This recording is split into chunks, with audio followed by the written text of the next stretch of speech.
It's time for Supply Chain Now Radio, broadcasting live from the supply chain capital of the country, Atlanta, Georgia. Supply Chain Now Radio spotlights the best in all things supply chain. The people, the technologies, the best practices, and the critical issues of the day. And now, here are your hosts. All right, good morning. Scott Luton here with you live on Supply Chain Now Radio. Welcome back to the show. We're coming to you today from the AIAG SCAC Supply Chain and Quality Conference in Charleston, South Carolina. AIAG is the Automotive Industry Action Group. SCAC is the South Carolina Automotive Council. This conference is dedicated to the world of automotive, as you might imagine. We'll be meeting with many of the leading industry thought leaders that are participating. Big thanks to our conference broadcast sponsor, the Effective Syndicate, for making our coverage possible. The Effective Syndicate helps companies win by optimizing process and developing winning cultures. You can learn more at theeffectivesyndicate.com. On a quick programming note, like all of our series on Supply Chain Now Radio, you can find our replays on a variety of channels: Apple Podcasts, SoundCloud, Spotify, and wherever else you find your podcasts. As always, we'd like to have you subscribe so you don't miss anything. So let's welcome in my co-host here today, Greg White, serial co-host, Supply Chain Now Radio, serial supply chain tech entrepreneur, and trusted advisor. Greg, how you doing? I'm doing great. And by the way, I just love cereal. Good to know, because there's a lot of it going around. A lot of cereal. Apparently. Yes. And you also heard there chime in Bo Groover, our other co-host today, founder and president of the Effective Syndicate, and co-host of our well-received Leadership Matters podcast series here on Supply Chain Now Radio. Bo, how you doing? Just right. Good morning. You love cereal too? I do love cereal. What's y'all's favorite cereal? Real quick. Frosted Flakes. Oh, boring. What? No, Fruit Loops. Okay. No way, really? Fruity Pebbles here. All right, we're covering a hard-hitting topics. We got to introduce our guest really quick, because I want to know what cereal he likes. What do you like? So we'll ask him that. So first off, let's welcome into the show Micah Mallace, Director of Regional Sales with the South Carolina Ports Authority. Micah, how you doing? I'm doing great. All right, you got to answer the question, I guess. Yeah, and all man, the rest what's of us the question? Oh, there's so many to choose from. I'll go with the grape nuts, because you're not expecting it. Wow. I always call those grape rocks. I did not know you were my great-grandfather. Didn't taste like nuts or grapes when I ate it. I was very confused. Blessed be the ties that bind. Okay. So Micah, we love our ports here. You know, we've been podcasting for a long time, and one of the common themes is what goes on in the ports. They are such a huge economic driver, both locally in the state, regionally, even nationally. So looking forward to our time with you here today, because the Charleston ports and South Carolina ports have been growing much like the Georgia ports and down in Savannah, right? Yes, sir. Absolutely. So that's good to see. Certainly good to see for the regional economy as well. All right. So for starters, though, before we talk about the ports, tell us about yourself and you know what's brought you to your position now. So I'm a bit of an anomaly in the U.S. in the U.S. port industry, in that I'm not gray-haired and towards the end of my career. The standard, I guess, way to get into the port industry is to work for a shipping line for 30 years and then kind of get your retirement gig at a port. And I think that under our CEO's leadership, Jim Newsom, we've been much more focused on growth, as you've seen in some of our recent numbers. As you mentioned, Savannah the same. But effectively, I got in towards the beginning of my career, and so my career was in residential property management, which was a wonderful recession era job that was maybe something I hope to never do again. And went or back need again, a recession era job. Absolutely. Absolutely. That's a good point. I hope to never need that one again. Good to need it on the front end when the beast hasn't grown and you don't have a big house and all the rest to pay for, but nonetheless. Right. And I actually went back, got my MBA, and met Jim, our CEO, at a function I knew he was going to be at, and I asked him to be my mentor over the next couple months while I was finishing out my MBA. And I was shocked when he said yes. I didn't know how to respond because I was planning for all the no's. Exactly. And But wait, here's why you should be. I had a lot of reasons as why you should consider it, but not a lot of answers as to when he said yes. And I bugged him and the top folks of the port for the next few months for a job. And they gave me one. And I got my MBA in finance, and Jim effectively said, you're not scared to ask, so we're going to put you into sales. And so there I've kind of been for the last 7 years. That's outstanding. Really is. Interesting story there. So tell us more about, a lot of folks will make assumptions about what goes on in the ports, but tell us about what the South Carolina Ports Authority does. So some would say ours is a very simple job in the supply chain. We effectively pick up and put things down. We pick containers up off of vessels, put them down on trucks, and vice versa. You would hear some of our leadership say that, and that's true. I think if you get down to the nitty-gritty, at the end of the day, we play an outsized, visible role in unfettered access from global markets or to global markets for domestic companies. So whether that's Walmart sourcing their .com business and wanting to get it to our doorsteps before Christmas, or whether that's BMW trying to get their finished vehicles out to the Chinese market, for example. I think ports in general are a small player, but a very visible player in that chain. And in your role, what are you doing to help make all that happen? Yeah, so my role, I look after half of our sales group, specifically geographically placed in the Northeast, Midwest, and West Coast. And I'm kind of primarily responsible with the long-term double market growth that we're expected to deliver. That's a lot. That's a big plate, big full plate. And double market's tough. So, can you tell me what do you mean by double market? Absolutely. So the U.S. port industry tends to grow almost perfectly in line with GDP. Okay. It has done about 3 to 4% over the last several years. We have doubled and in some years tripled that. And the expectation is that we continue to. So if the port industry does 4% growth, our very simple metric for success is did we do 8% growth? The only caveat to that is if we go into a recession and the U.S. port industry does negative 2% growth, you still have to go up. We still have to go up. Right. So it's an interesting but very tangible and very easy metric to kind of measure ourselves against. Wow. So no small task. No small task at all. So let's switch gears a little bit here and talk about the event we're all here for. The AIAG SCAC, had to get those acronyms in one more time for Bo. That's Supply Chain and Quality Conference. So what brings you to this event? So I would say I'm a bit of an admitted geek, supply chain geek, if you will, which is why I love podcasts like this. I enjoy the educational aspect of conferences. Of course, I'm a salesperson. I'm supposed to be meeting and greeting. But what is interesting to me in supply chain is that every day it changes, and every day you are solving for a different riddle. And these conferences you hear about, or at least I learn about things that I had not considered before, and that hopefully allows us to more effectively market our wares. Love that. And, even in this, what we have found, we do a lot of industry events and trade show events and try to take a lot of what's going on there and broadcast it out to folks that might not be there around the world. Even in this digital age, I think these in-person events are still so important because you're able to sit down, look in people, mano a mano, look in their eyes, exchange those stories, compare notes. And that's still, there's so much you still can do, obviously, in the digital age. But that interpersonal quality of really engaging, connecting, and taking ideas back is still so important at events like this. So we see that. I absolutely 100% believe that. I'm a millennial, but I'm not, so advanced on social media, I guess I'd say. There's a lot of ways that could go wrong. Yeah, I'm not sure where you were going there. But what we, at least in our business, what we see, and maybe to make it tangible as an example, I was on the phone with a company on the way here. They're looking at making in the range of $100 million investment, hopefully in South Carolina, hopefully that our port will benefit from, do business with. And at the end of the conversation, the guy who I've now known for a couple of years and have been working with on this particular deal for now some time, he said, I think we're probably going to put it in South Carolina because I really trust you. And there's a lot of financial. Maybe you should be governor. I don't know. Politics may not be my thing. That's true. He Michael, said trust. Actually, let's talk to him about Supply Chain Now Radio.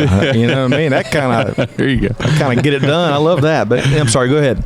No, so you just can't do it over Twitter. You can't do it over Facebook. I mean, it really does still matter that you can sit down across from someone and they can trust that what you are telling them is going to happen. And if and when, I should say it doesn't, that you're still going to be sitting across from them, helping them make sure that it gets back to where it should be. Well put. Wow. Well put. That's a really mature perspective. I mean, I don't mean, I'm not qualifying that in any way. It's interesting to hear people talk like that. So, yeah. I don't get called mature very often, so I'm gonna make sure that my wife listens to this now. And your boss, because you were doing $100 million deal on the phone on the way here. On the way here. Right. So that's I've heard mature and millennial now. Yeah. So you are a rare bird, Micah. So from your position and your experience, what are one or two of the industry trends that you're watching or aware of or worried about? What's on your radar that you're kind of looking at? So I think that you would expect that I would say tariffs, and that's absolutely the case. It's something that is impacting. It's something that we thought was going to have a bigger impact on our business this year. It has not had the impact that we anticipated, but we certainly think that an impact is in the offing. Mm-hmm. But what is interesting to me is I wonder if we are at an inflection point in global sourcing. And actually, we're putting out a paper. I just sent the rough draft off last night about this, but everyone is talking about tariffs and the impacts that they are having on sourcing today. And yet what we have seen is for the last 5 to 10 years, we have seen companies moving their sourcing to Southeast Asia and Vietnam, to South Asia, India and Bangladesh, and now even to Eastern Africa, primarily Ethiopia. We have seen this trend ongoing now for several years.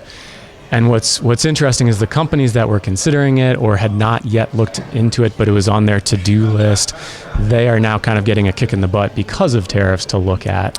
And so though tariffs are kind of the big, the big thing, the big tweet hanging out there, if you will, what we see is we think this may be an inflection point where it kicks companies to say, I've been analyzing this and now I'm really going to do something about it.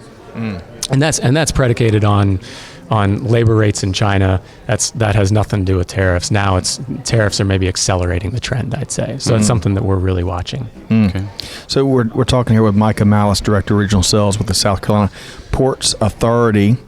And I know Greg likes breaking out certain tools here on the podcast. Greg, you're going to let me say it, aren't you? Yeah. So I would love, and it sounds like you could have some really great insights, but I would love to see if you are looking into your crystal ball, any bold predictions, interesting even? So I just read a paper that said people that make, effectively economists and talking heads that make bold predictions are always wrong. So I'll just caveat it by saying I'm probably going to be wrong. Yeah. That will make you a sportscaster. There you go. And then I could make a lot more money than I do today and be a big face and whatnot. So I think that maybe this is not such a bold prediction, but in times of uncertainty like we are in today, and that's predicated on e-commerce and the complexity of delivering to doorsteps, which companies are still trying to figure out. And then now adding changing sourcing models, tariffs, and all the rest. It's just a time of tremendous complexity in supply chain. And in those times, I think that, I guess my prediction would be you will see the share of warehousing of controlled distribution move to 3PLs and away from company-owned or company-controlled distribution. So as opposed to having a 1 million square foot, pick a company target, DC, I wonder if maybe we're going to see instead a Maersk warehouse and distribution or a Usin or something like that win that deal instead. Yeah. So you self-identified earlier as a millennial, and what I find really interesting as you describe what you do and what goes on in supply chain is just how exciting it is to be in the industry. And I don't think we can tout that enough. I really don't. And we were talking with Jim with AIAG in the last show about some of his awareness and enrichment efforts about educating kind of the masses so we can build the pipeline. Going back to what you said earlier, every different hour, every different day, you're solving different challenges. That seems to be one thing that really has pulled you to the industry. What else would you, if you had to round out a top 3 list or a top 5 list, what else about working in supply chain do you think that folks don't appreciate, or what are the things that in supply chain you're doing you really love about your role? Absolutely. So I absolutely love what I do. I love the international aspect of supply chain. To me, what I find most interesting is if you pick up the Wall Street Journal or the Economist or whatever, and you read what is being, you read very intellectual people saying what is going to happen or what is now happening. If you work in supply chain, you may have already been seeing that trend, or you may be responding to it that day. And I find that fascinating. I mean, I think the challenge with the supply chain industry is a lot of times the entry-level position, you may be booking trucks all day long and dealing with truck drivers and dealing with the challenges of a warehouse not having freight when they're supposed to, and just a lot of headaches. Right. And I think if you get just beyond that first entry-level job, what you very quickly fall into is more of a macro global impact on what you do day to day, and I find that fascinating. Agreed. And I think all careers follow that path, right? I mean, I remember my first job was in a pizza place, and the stress was got to get the pizzas into and out of the oven fast enough. And then as your career progresses, it's all right, now how do I get the dough into the freezer, and how do I get enough tomato sauce to make the pizza, right? So, and how do I get enough dough to pay for the place to stay open? Right, yeah. But I think you've got to be wired for that high energy, fast changing, fast paced thing. And if you like that, which I don't think a lot of enough young people realize, it's an awesome career, because I don't care what AI does, I don't care what autonomous vehicles, there's still going to be stuff getting from point A to point B for the rest of our lives. Absolutely. It's just going to happen. That constant change is energizing too. I mean, and I think for some of us, I think particularly your generation has that need for constant, constant interaction. And I think that's, if there was anything I would add to kind of this statement or your question, it's what is it people don't understand about supply chain that should interest them about it. And I think it is the international aspect of it, the importance of it, right? The impact of it, and the constant activity of it. I think people have thought of it as trucks driving across the country, putting boxes in warehouses, but it's much, much more than that. Yeah, and there's nothing, we need folks to do a lot of those things, right? We still need as much automation is taking place. It's still such a people important industry, world, really. And as we've talked about 1,000 times on previous episodes, even with all the automation, for folks that are willing to learn and really lean into their roles and raise their hand and volunteer and take on new bold initiatives, it's going to create so much more opportunity, right? So on that note, I want to make sure, Micah, if folks heard anything they want to follow up with you and the South Carolina Ports Authority about, how can folks connect with you? So you can check our website, which is www.scspa.com, or feel free to look me up on LinkedIn, Micah Mallace. Great. Spelling? M-I-C-A-H. You got it. M-A-L-L-A-C-E. Fantastic. Really enjoyed your perspective. When we sit down with folks, it's there. When you sit down with folks that love what they do, it is so evident, and you bring a lot of passion to the table. I wish we need to bring you back for a part 2, maybe a fuller episode, but thanks for taking time out of your busy day to join us here today. Micah Mallace, Director of Regional Sales with the South Carolina Ports Authority. Thanks again. Thank you so much. You bet. All right, so we're going to wrap up on a couple of upcoming events. We always invite our listeners to come out and check us in person. We love being at events like this and really capturing perspective like Micah just shared. Yeah, especially now. That's two really good ones in a row. Right, two for two. Sure. Yeah. And thank you for locking us into how we produce these episodes. Oh, good. All right, so come check us out in person. If the next event we're going to be at after we spend a couple days here is the Georgia Manufacturing Summit, October 9th, right, in Atlanta. Yes, 1,000 attendees, right, of the 10,000 manufacturers that are in Georgia. Yeah, yep. Great show. Full day, October 9th. He's got Jason Moss, CEO of GMA, has got keynotes from Kia and from P&G. And interestingly enough, Greg's going to be broadcasting live with some foreign trade ministers. Bo is leading a panel session on continuous improvement. I'll be leading a panel session on trends of track and supply chain. Big day. Makes us all sound really important, doesn't it? Well, but we also really enjoy. I mean, I think we've embraced this aspect of helping to facilitate information sharing and best practice sharing and thought leadership. It's a role that we take seriously. Yeah. So October 9th, you can learn more at GeorgiaManufacturingAlliance.com. And as we've touted a couple times here, and we can't tell it enough, Jason and GMA has freed up 50 seats for our veterans. This is an outstanding opportunity for our veterans to get out, make connections, gather market intelligence. There'll be folks that are hiring there. Regardless, you'll leave there with a lot more information than when you arrived. For any veteran listening, you can go to GeorgiaManufacturingAlliance.com, register, and use the code USAVET to get a free seat as long as they last. So great. Kudos to Jason, for a fellow veteran, for continuing to take care of the veteran community. Okay, and then September 20th, we should have tackled this one first. I'm operating in bizarre world maybe, but September 20th, Bo, you've got an event coming up, Effective Syndicate in Atlanta. Tell us about what's going on there. I do. We're excited about it. We're doing a CEO roundtable. It's by primarily invitation only, but if you're interested, please reach out. But I've got an Emory professor with me named Robert Kazanjian. And together, he's been teaching and professing around strategic planning and strategic implementation for years. And so we're going to tag team it. He's going to be talking about the elements of a good strategy, and I'll be talking about the elements of good execution. So we believe if you get those two things working in tandem, good things will happen. No doubt.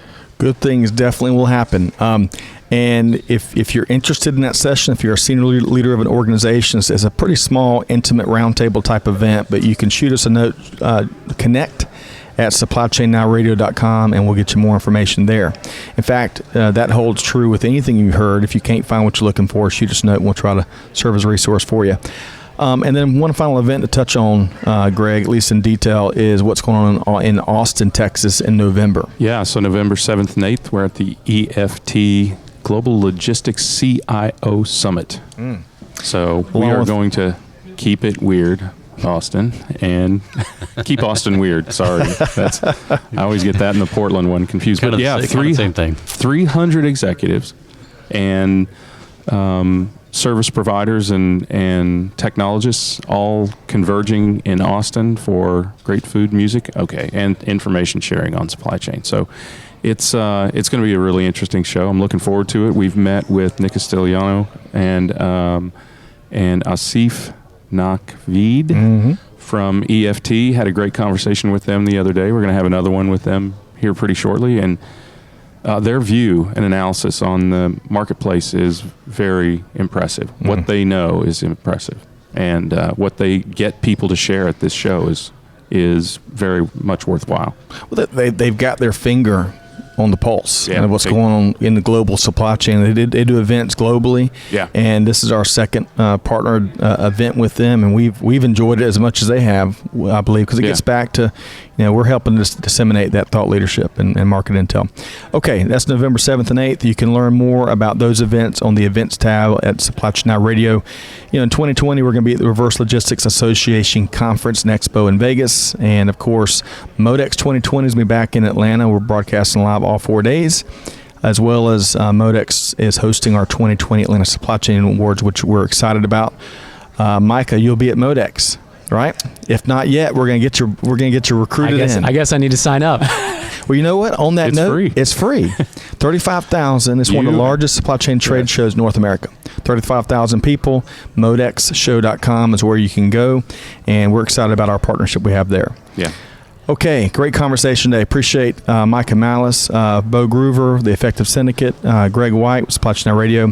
To our listeners, be sure to check out other upcoming events, replays of our interviews, other resources at supplychainnowradio.com. You can find us on Apple Podcasts, SoundCloud, Spotify, YouTube, wherever else you find your podcast. Be sure to subscribe so you don't miss anything. On behalf of the entire Supply Chain Now Radio team, Scott Luton wishing you a wonderful week ahead, and we will see you next time on Supply Chain Now Radio. Thanks, everybody.